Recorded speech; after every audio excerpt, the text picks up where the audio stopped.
Hey everyone, I'm making a video response to Paddy Moran, who posted a video just a little bit earlier on a question. His video is titled "A Quick Question for You All Regarding Violence in Films," and if you want to see it, the link is in the description below, or it's below this video on my Facebook page if you happen to be watching this on my Facebook page.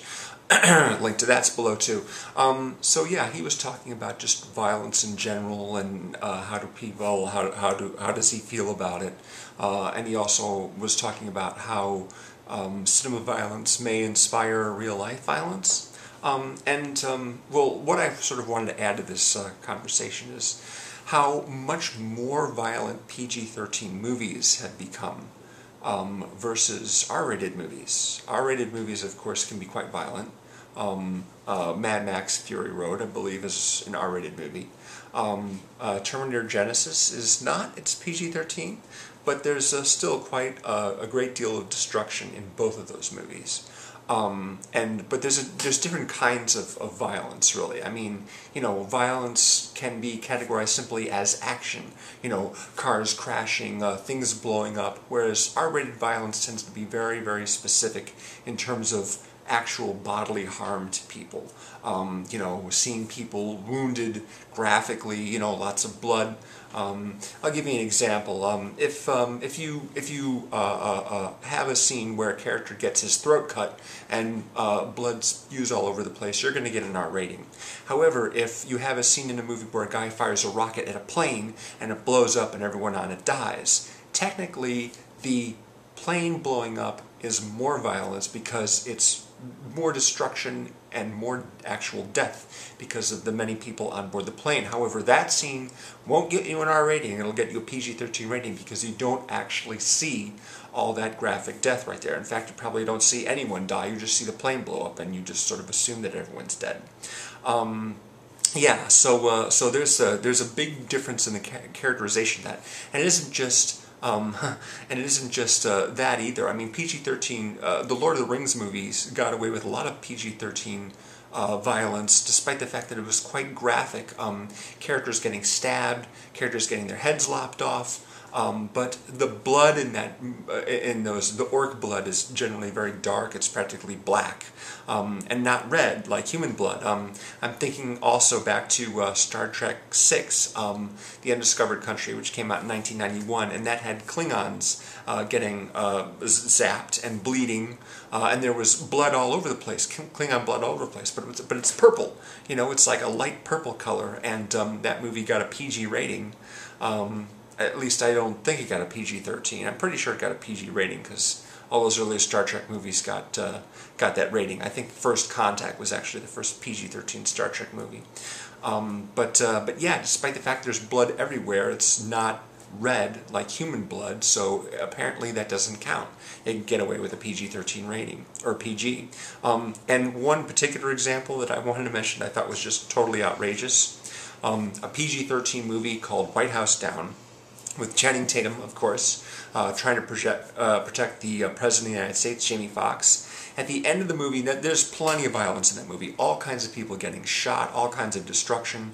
It's a generally pretty lighthearted movie. There's lots of joking. Makes kind of a good Die Hard clone, as it is, as you might think. But at the end of the movie, Channing Tatum basically mans a machine gun on a turret mounted on a vehicle and fires at practically point-blank range at the villain. Now the villain, of course, is about to set off a nuclear bomb, but he fires directly at him with this huge machine gun with the spinning barrels, and any human being would be completely shredded by this.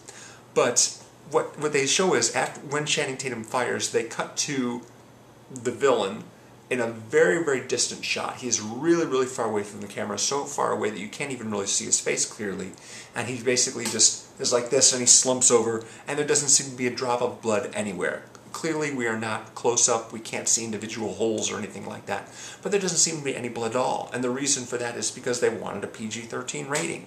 So they needed to have, less blood in there.